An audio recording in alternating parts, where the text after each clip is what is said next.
नमस्कार मित्र, मी शिरीष लहाडे. माझ्या यूट्यूब चॅनलला आपलं स्वागत आहे. माझ्या मागच्या बातमी या सदरामध्ये आज आपण बारामती मतदारसंघाची निवडणूक पार पडली त्याच्याविषयीचे आज विश्लेषण पाहणार आहोत. काल 23 तारखेला बारामती आणि रावरे अशा 2 मतदारसंघामध्ये पोटनिवडणुका पार पडलेल्या आहेत. यापूर्वी पण याविषयी व्हिडिओ झालेला आहे, पण आता इलेक्शन झाल्यानंतर काय त्याच्यामध्ये राजकारण झालेलं आहे त्याच्या पाठीमागची बातमी तुमच्या कानावर घालायच्या. मी तुम्हाला मागं पण सांगितलं होतं की बारामतीची निवडणूक सुनेत्राताई जवान जिंकतील याच्यामध्ये काही दुमत असण्याचं कारण नाही, पण त्यांना आतून विरोध करणारे जे लोक आहे हे त्यांच्याच घरातले आहेत. तुम्ही आता जर पाहिलं की शरद पवार त्यांनी मनापासून कधीच पाठिंबा दिला नाही किंवा त्यांना निवडून आणा, माझा पूर्ण पाठिंबा आहे, माझी सून आहे, माझ्या पक्षाच्या कार्यकर्त्यांना माझा आदेश आहे की त्यांनी त्यांच्यासाठी प्रचार करावा, असं कधीही त्यांनी चुकून म्हटलेलं नाही. उलट मतदानाला सुद्धा यायचं टाळलं. त्यांनी एक दिवस ॲडमिट व्हायचं केलं आणि मतदान झाल्यावर लगेच त्यांना डिस्चार्ज मिळाला, लगेच स्वतःच्या घरी गेले आणि 8-15 दिवसात आता महाराष्ट्राचा दौरा करतो असं सुद्धा त्यांनी जाहीर केलं. मग तुम्ही बारामतीतून मतदान करू शकत नव्हते का? त्यांनी कार्यकर्त्यांवर एक थोडासा वेगळा फरक पडला असता की त्यांनी जरी शब्द टाकला असता की राष्ट्रवादी शरद पवार पक्षाच्या कार्यकर्त्यांनी सुनेत्राताई पवारांसाठी प्रयत्न करावेत, त्यांच्यासाठी प्रचार करायला हरकत नाही, पण तसं त्यांनी केलं नाही. सुप्रियाताई सुळेंनी सुद्धा शेवटची जी सभा होती इलेक्शनच्या अगोदरची त्याला येऊन हजेरी लावली, स्वतःचं गुणगान केलं, मी आशाताईंना भेटले, मला दादांची आठवण येते, अमुक होतं, आणि ते निघून गेलं. म्हणजे पूर्ण वेळ थांबलं असं ना. रोहितदादा पवारांचा तर प्रश्न असा झाला आहे की जन्मभर विरोध केला त्याच लोकांना पाठिंबा द्यायची वेळ त्यांना आलेली आहे. लोकांनी नावं ठेवू नयेत म्हणून ते नाईलाजाने त्यांच्या प्रचार सभेला शेवटच्या दिवशी आले. पण तोंड बांधून बुक्क्याचा मार, म्हणजे इच्छा तर नाही पण करायची वेळ आली असा त्याचा तो प्रकार होता. म्हणजे सुनेत्राताई पवार, यश पवार, पार्थ पवार आणि अजितदादांच्या पवार गटाचे जे लोक आहेत त्या व्यतिरिक्त बाकीची पवार कुटुंबियांची साथ सुनेत्राताईंना मनापासून नव्हती. याचे पडसाद पुढं काय उमटतील तर याचे पडसाद 2029च्या इलेक्शनमध्ये नक्की उलट. सुप्रियाताई सुळेंना जेव्हा निवडणूक लढायची, आता त्यांच्या विरोधात कदाचित अजितदादा पवारांचा माणूस उभा राहणार नाही, पण भाजपचा माणूस नक्की उभा राहील. ही जी फूट आहे ही आता मनातून भेग पडलेली आहे, ती कधीही बुजवली जाणार नाही. विलिनीकरण आता जो घोषणा लावला होता, विलिनीकरण काय होणार होतं?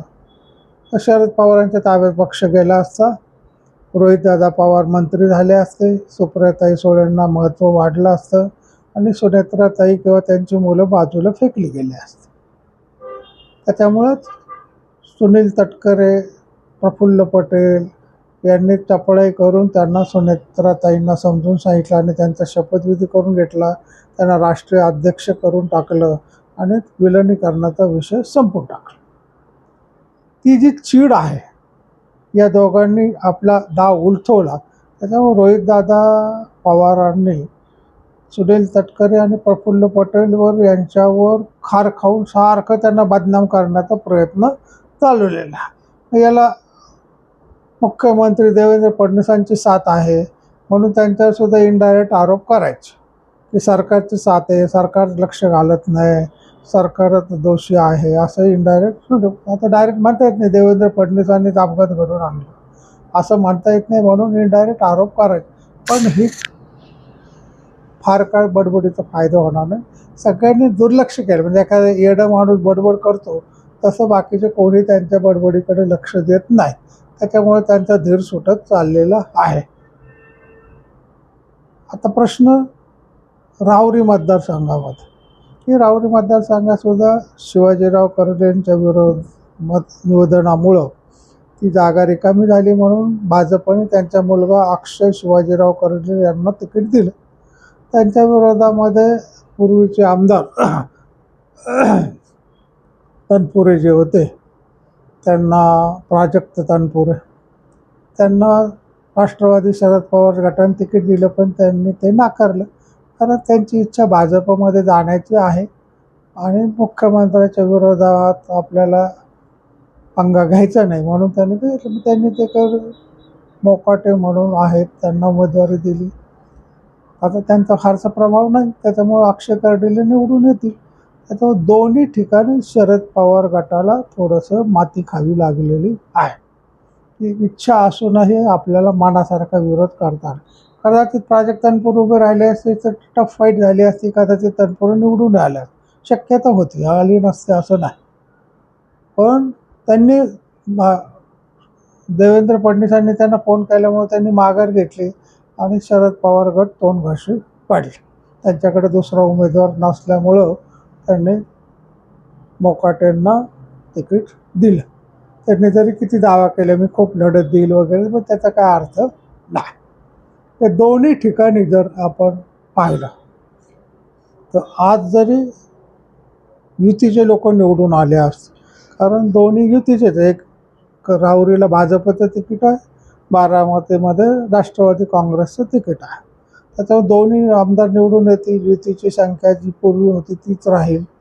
पण यांचे जे राजकीय परिणाम तुम्हाला पुढे जाऊन भोगायचे आहेत ते तुम्हाला खूप वेगळे झालेले दिसून येते.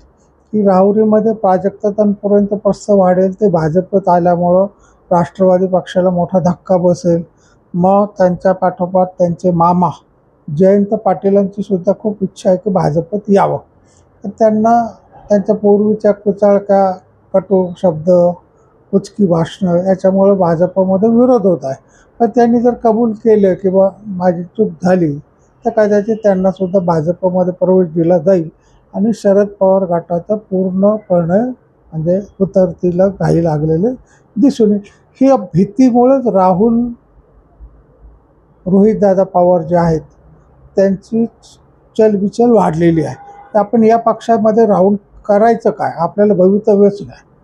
मग विलिनीकरण झालं असतं तर आपण सत्तेत गेलं असतं, आणि विलिनीकरण तर सुनेत्राताई होऊ देत नाही आणि आपल्याला कोणी भाजपमध्ये घेणार नाही.